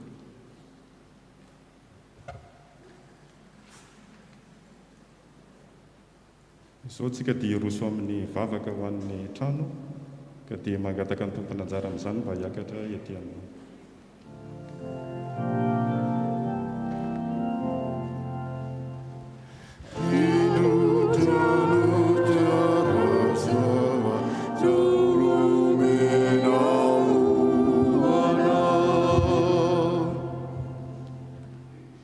Je vous invite à la prière. Seigneur, nous voulons te remercier pour ce temps de prière, cette opportunité que tu nous donnes pour être encore au plus près de toi. Tu nous as offert un beau cadeau en nous donnant ce lieu de culte, un lieu où nous pouvons aussi te glorifier et t'honorer. Pardonne-nous, Seigneur, si nous n'avons pas forcément les bonnes attitudes, les bons mots, pour accomplir tous les projets qui restent à réaliser au sein de cette Église. Mais nous savons que tu nous apportes à chaque instant la sagesse, la force, le courage, ainsi que le talent pour que la vie de cette Église demeure toujours dans la foi, la fraternité et l'écoute de ta parole. Nous prenons conscience aussi, Seigneur, que l'Église n'est pas seulement un bâtiment, mais une assemblée de croyants unis par la même foi. Et rien ne pourra le briser. Tu es là pour nous guider dans les divers projets présents et à venir, et nous avons confiance en toi, car tu ne nous abandonnes pas. Nous te sommes reconnaissants pour tout, et le mot merci ne suffirait pas pour tout ce que tu as fait jusqu'à présent pour notre Église. Merci pour ton amour. C'est au nom de Jésus que nous faisons cette prière. Amen.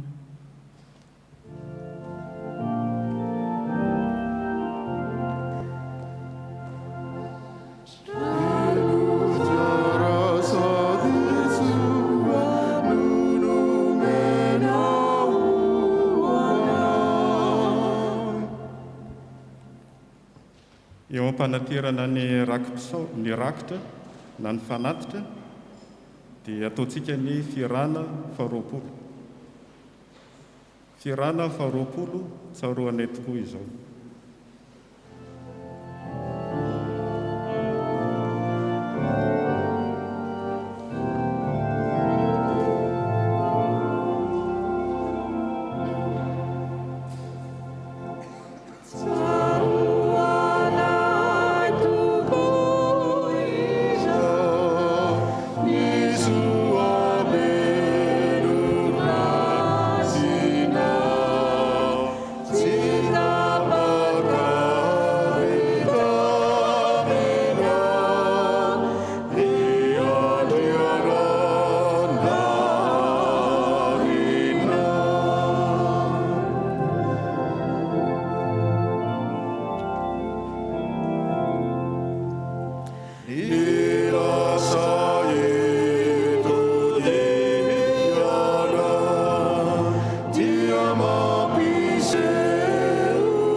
Mialohan'ny anaovana ny vavaka fisaorana sy famaranana dia misy namantsika anankiray hijoro vavolombelona ny amin'ny nataon'Andriamanitra teo amin'ny fiainany dia mangataka azy hitsangana tompoko.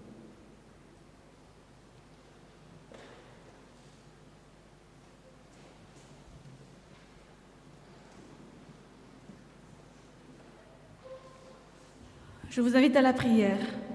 Merci Seigneur de m'avoir ce temps, que je puisse enfin te dire les témoignages que tu m'as aidé pendant toute que j'étais enfance jusqu'à aujourd'hui. Seigneur Jésus, tout ce que je dois dire là, Seigneur, je demande à toi en ton nom, Seigneur Jésus-Christ, soit dit et compris par tes paroissiens. Au nom de Jésus, Amen.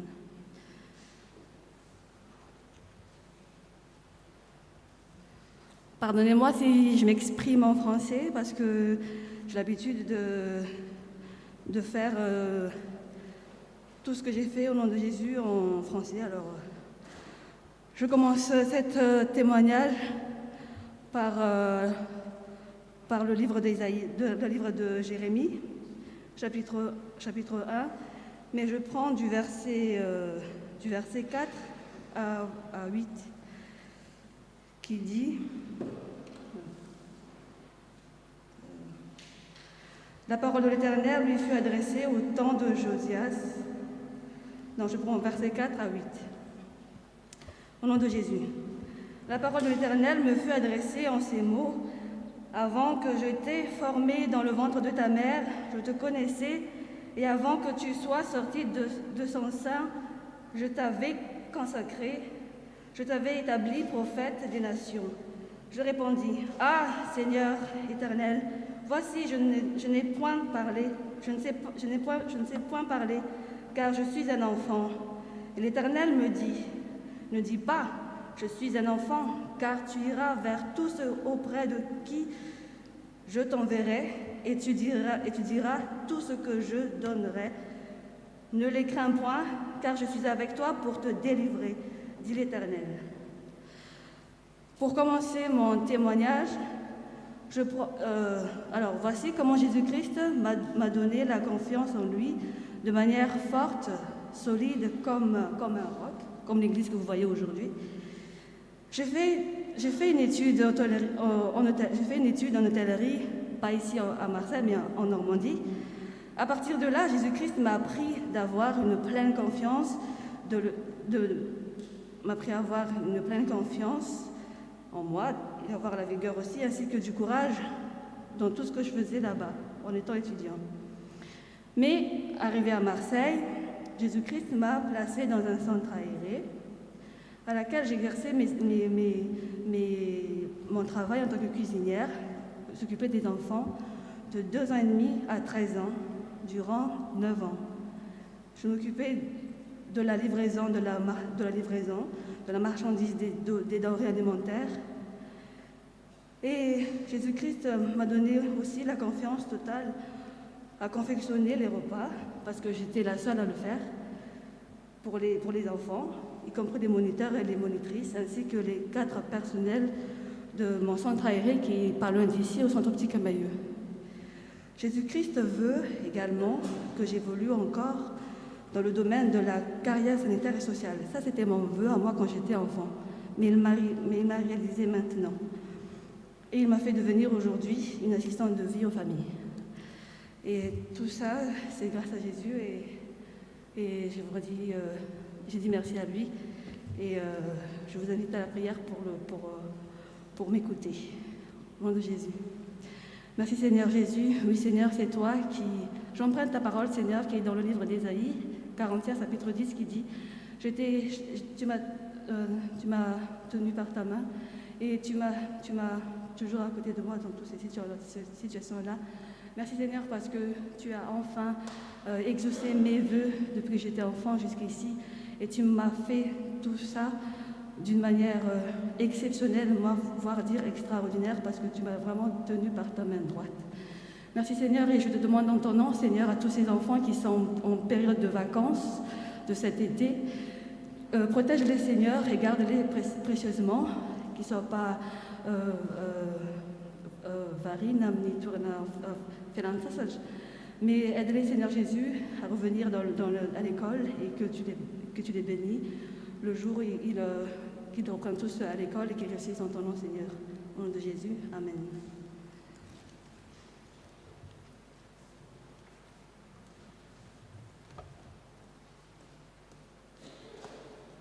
Iarivavaka tsika tompoko. Sotranao izay Andriamanitra ray zanaka fanahy masina ao tamin'ity andro alahady maraina ity, izay nafahanay nandre ny fampianarana avy aminao mba hahatonga anay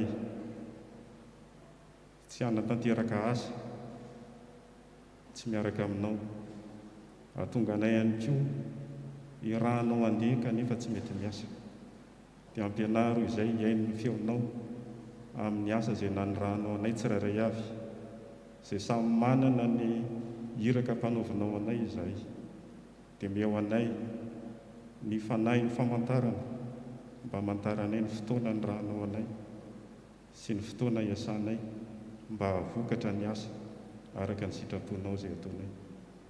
Mahatsiaram-bavaka izay ny asa rehetra izay atao eto amin'ity fiangonana ity, izay hitoriana ny teninao isan-kalahady sy amin'ny fotoana samihafa. Ta io ny asa rehetra izay atao eto, na ny asa fanatsarana ny trano, ny fanadiovana ny trano, ny fanatanterahana izay mbola tsy vita rehetra eto, mba ianao no hiara asa amin'ny tsirairay avy mba ho totosa soamantsara ny asanao izay atao eto.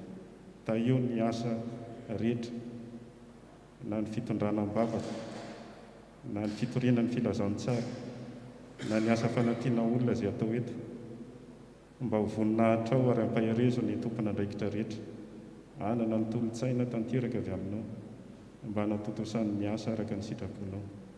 Ta io ny marary sy izay rehetra azo ny fahoriana, ny tsy manan-koanina izay any ampigadrana mba tsy ho diso anjara amin'ny fahasoavanao ry Tompo, fa na ao anatin'ny fahoriana azy dia afaka manome fiadanana ianao, ho fitoniana ao amin'ny fo ny saina ary ny fanahy.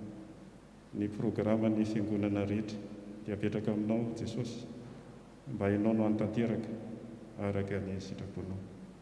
Izany vavaka izany dia farananay amin'ny vavaka nampianarinao manao hoe rainay izany an-danitra ho masina ny anaranao, tonga ny ny fanjakana ataonay sitraponao dia amin'ny tany tahaka ny any an-danitra, eo any any izany zaza ary mamelany ihany ka tahaka namelana izany endrika taminay, ary raha mitondra ny afaka mpanao manafahany amin'ny ratsy, manao ny fanjakana sy ny hery ary ny voninahitra mandrakizay.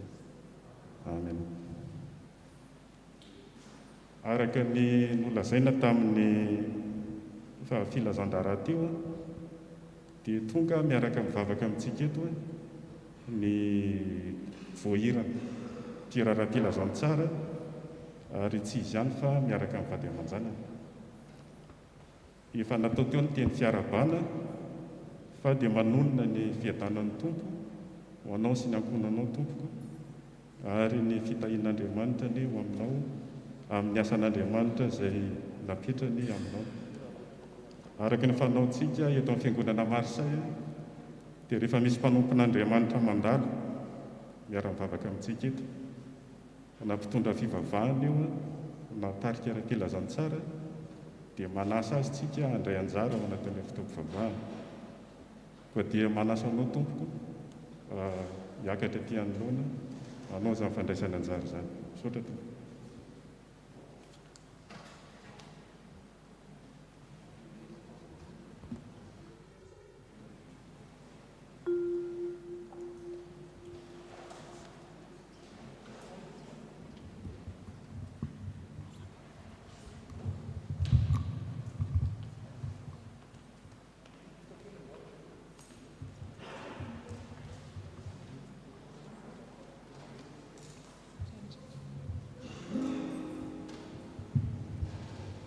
Faly miarabantsika amin'ny anaran'i Jesosy Kristy dia voninahitra ho anay tokoa ny manolotra hira fiterana androany ary misaotra ny tafo amin'ny fandraisana. Voninahitra ho anay ny manolotra amboaran-kira anankitelo androany ho fiarahana amin'ny dera aminareo androany, ary sady fifaliana lehibe ho anay tokoa izany. Dia ny hira voalohany dia hira mitondra ny lohateny hoe fantatro fa eo ianao, izay milaza fa ny tompo dia ho anilantsika mandrakariva ninina ady atrehantsika dia matoky azy ary mifikira aminy fa izy tsy mba manary antsika ary araka ny teny hoe ho anilana ho mandrakariva ozy izy dia tany sy fikiro zany teniny zany ka na inona ady mety ho atrehanao dia matoky azy fa izy afaka amany olanao. C'est un honneur d'être ici parmi vous aujourd'hui et merci beaucoup pour votre accueil chaleureux. Puisse Dieu vous rendre cela en multiple et que la grâce du Seigneur soit toujours avec vous. Et la première chanson qu'on va faire s'intitule Fantajfaiwenau. C'est une promesse de Dieu aussi qui dit que je serai avec vous jusqu'à la fin des temps. Soyez sans crainte.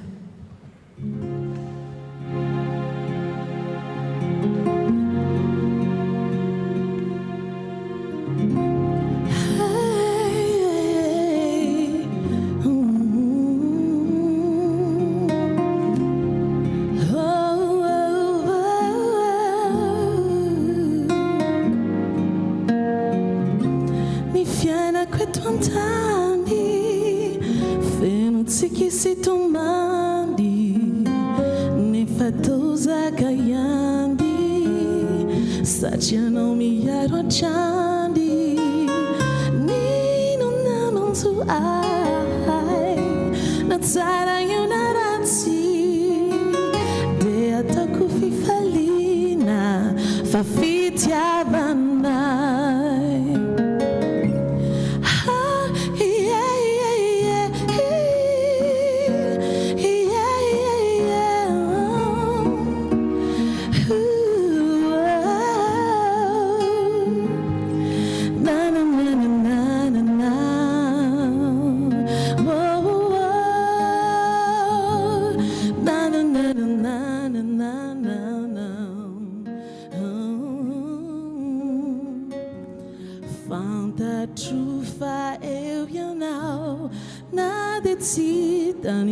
Sukwaza yanau miyaru si mandu anai tabakufa yanau befitia vana mikyu kanade sulafakau tuanana nadia resi as a final. Na na na na na, oh, oh. Na na na na na na na na, oh. Nande antamanya, sachitantanana.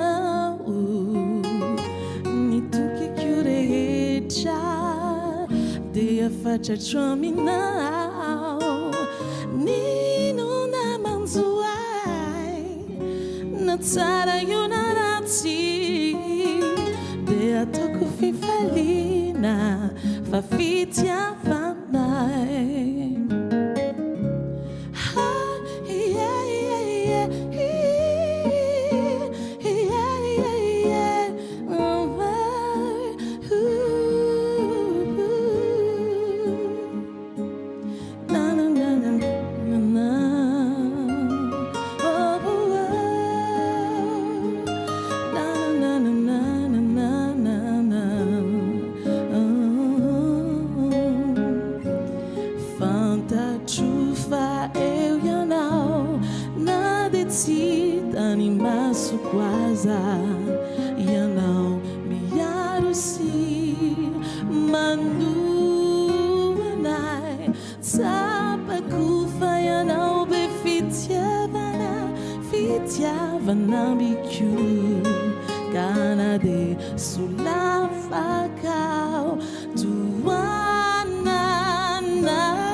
hira hoentinay manada faharoa dia hira izay hita ao amin'ny volume 1 ny album voahirana mitondra ny lohateny hoe motiava ianao izay teny nanontaniany Jesosy amin'ny Petera rehefa nanontany azy izy hoe Petera motiava ianao dia eny tompoko i Petera dia fahano ary ny ondriko izy Petera mbola nanontany any izy motiava ianao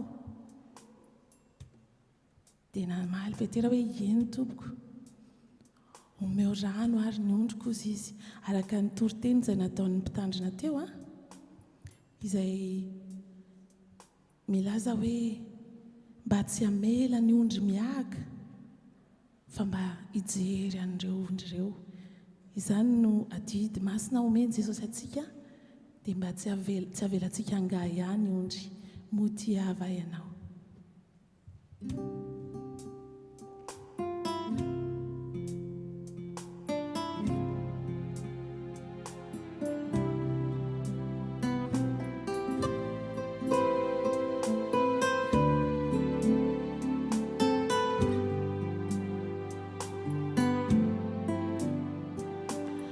Misy feo izay mibitsika ao antsofiko ao feo malefaka miangavy sy mitalavo motiaiva ianao motiaiva ianao motiaiva ianao ny rana latsako anadiovako ny hodana ny aretako avoko izao rehetra izao motiaiva ianao motiaiva ianao motiaiva ianao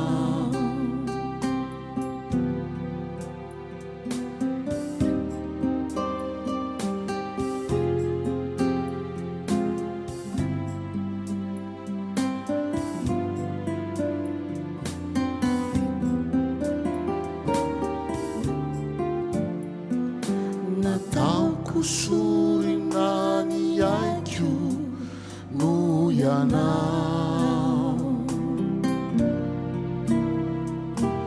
mba voaire ny fonao hanjakako ao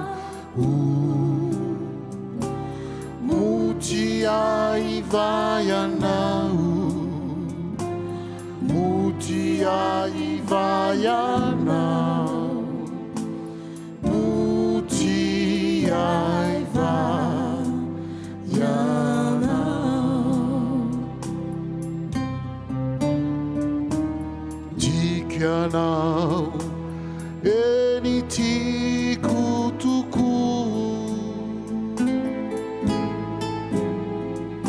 ny fo mitempo anao manjakao ny fiainako rehetra tokako ho anao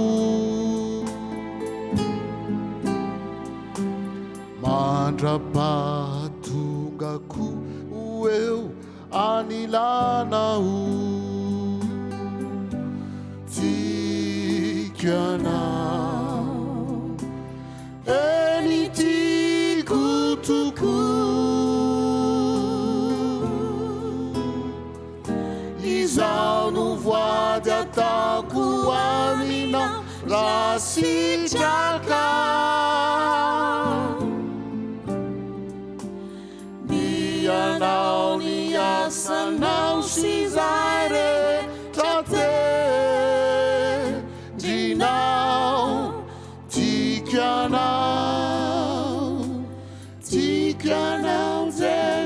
sosiko tiako ianao jesosiko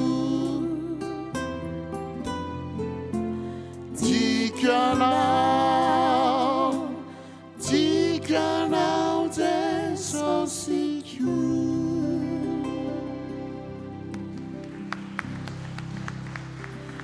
Ny hira faran'izay atolotray manada dia mitondra ny lohateny hoe ny finoana fanantenana ny fitiavana. Ary ankehitriny dia ireto telo reto no mitoetra: ny finoana fanantenana ary ny fitiavana. Fa ny fitiavana ny lehibe indrindra amin'izany dia izay zavatra rehetra ataonao dia ataovy hatrany amin'ny fitiavana, fa ho hitanao tokoa ilay fitiavan'Andriamanitra izay irotsaka aminao. Dia mino fa tsy zarery ny hira eto fa rehefa amin'ny refrain tsika dia mba miaraka mihira mafy sa ahoana? Saotra tompoko.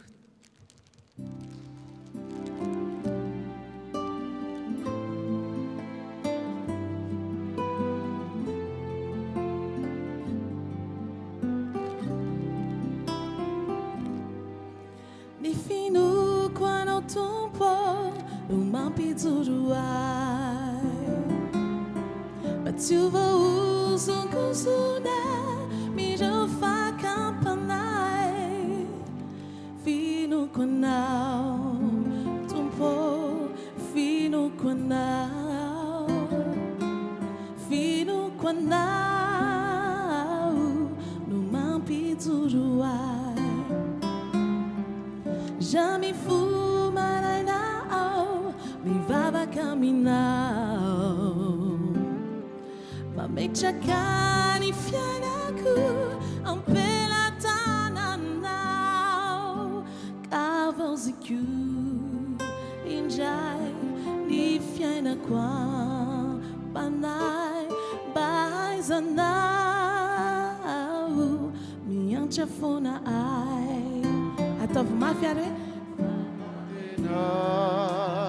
indray iaraka aminao, fanantenako ny honenanao. Tsy izaho intsony no velona fa Kristy velona ato anatiko.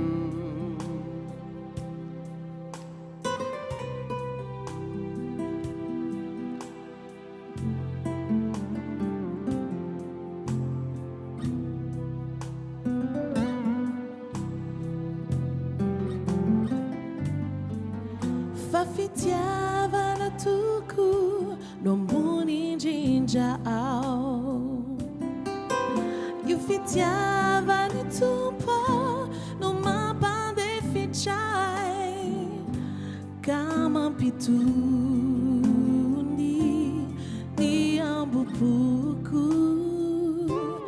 Fitiavana tompo no ambony indrindra ao, fanantenana indray miaraka aminao. Fanantenako ny honenanao. Tsy izaho intsony no velona fa Kristy velona ato anatiko. Fanantenana indray miaraka aminao. Fanantenako ny honenanao. Tsy izaho intsony no velona fa Kristy velona ato anatiko.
zao intsony no velona fa Kristy velona ato anatikio ato anatikio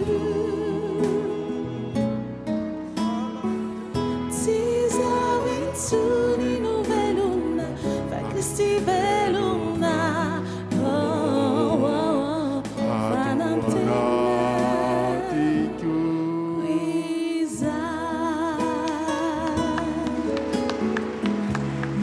Andriamanitra rerano voninahitra.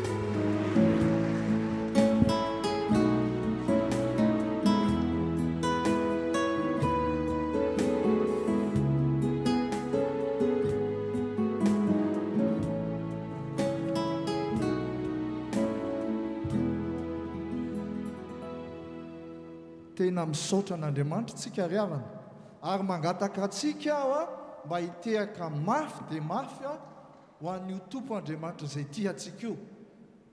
Aoka hitehaka mafy tsika fa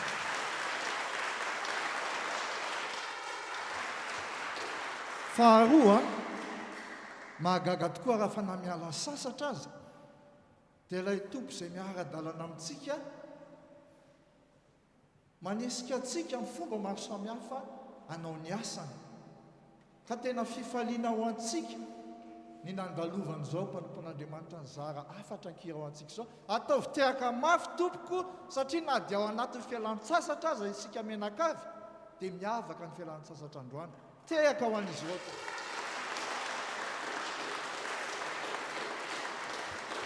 farany fatsikely fa tsy voatery ny teny ihany fa na niendrika aza dia mahagaga ny an'Andriamanitra fitiavany atsika nanomezany antsika ny zany ray aman-dreny lehibe ao amin'ny FPMA zany ka na tsy ny teny ary izy androany ny fahitantsika tava amin'ny mahasamy zanak'Andriamanitra antsika ao amin'ny tompo dia manome fifaliana ho antsika tsirairay ao anatin'izao zavatra miseho rehetra ataovy tehaka mafy ho an'izany ray aman-dreny zany sy ny fianakaviana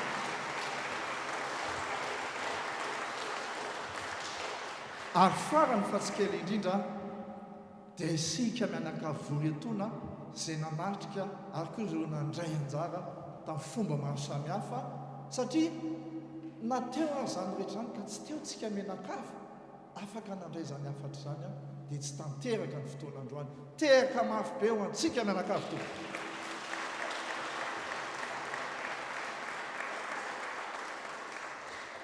dia tonga eo nyfamaranana ny fotoana aritsika dia mangataka alohan'ny afatra sy ny tsodrany izay hoentin'ny mpitandrina dia ataontsika ny hira FFPMA 700 araka ny afatra teo misy ondry any any rehetra any amin'ny fomba maro samihafa isika afaka maneho ny fitiavan'io Andriamanitra eo atsika amin'izy ireny ka ho ataontsika eo mpitsanganana ny FFPMA 700 andiny voalohany afatra sy ny tsodrany hoentin'ny mpitandrina dia ny andiny fahatelo ao aorianany afatra sy ny tsodrany tsangantsika tokoa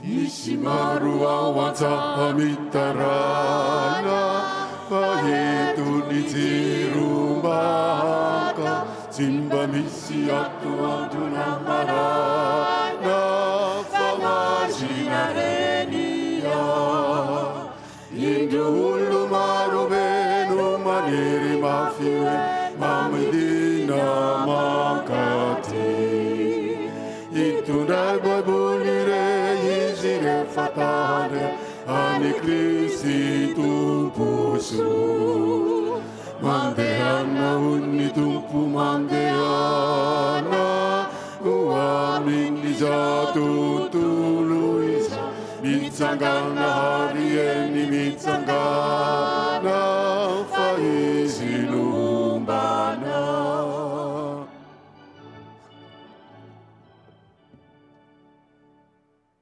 zao no afatra avy amin'ny tompontsika izay nampitondran'ny mpanompony mifalia mandrakariva ao amin'ny tompo mifalia mandrakariva ao amin'ny tompo aoka ho fantatry ny olona rehetra ny fandeferanareo satria nahoana efa akaiky ny tompo efa akaiky ny tompo noho izany aza manana amin'inona na amin'inona taoka ny fivavahana mba misaorana no entinareo manambara ny fangatahanareo amin'andriamanitra amin'ny zavatra rehetra raha isy nitsodran'ny tononona amin'ny anaran'ny tompo ary ny fiadanan'andriamanitra izay mihoatra noho ny fahalalàn'olombelona rehetra hiaro ny fonareo sy ny hevitrareo ao amin'i Kristy Jesosy. Amen.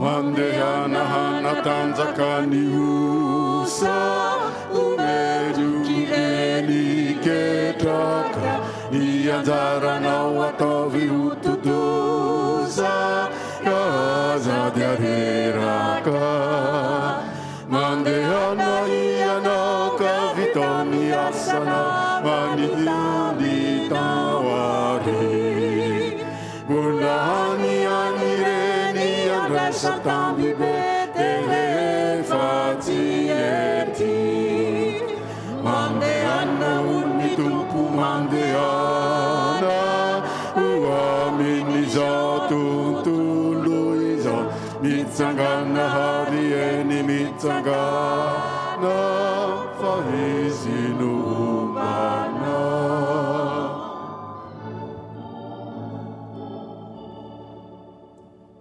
Voninahitra ho an'Andriamanitra Ray sy Zanaka ary fanahy masina izay hatramin'ny taloha indrindra ka ho mandrakizay. Amen. Mandehana ka manompoan'ny tompo. Sarana ny Andriamanitra. Misaotra tompoko dia mirary alahady sambatra sy fialan-tsasatra sambatra ho antsika rehetra. Misaotra tompoko.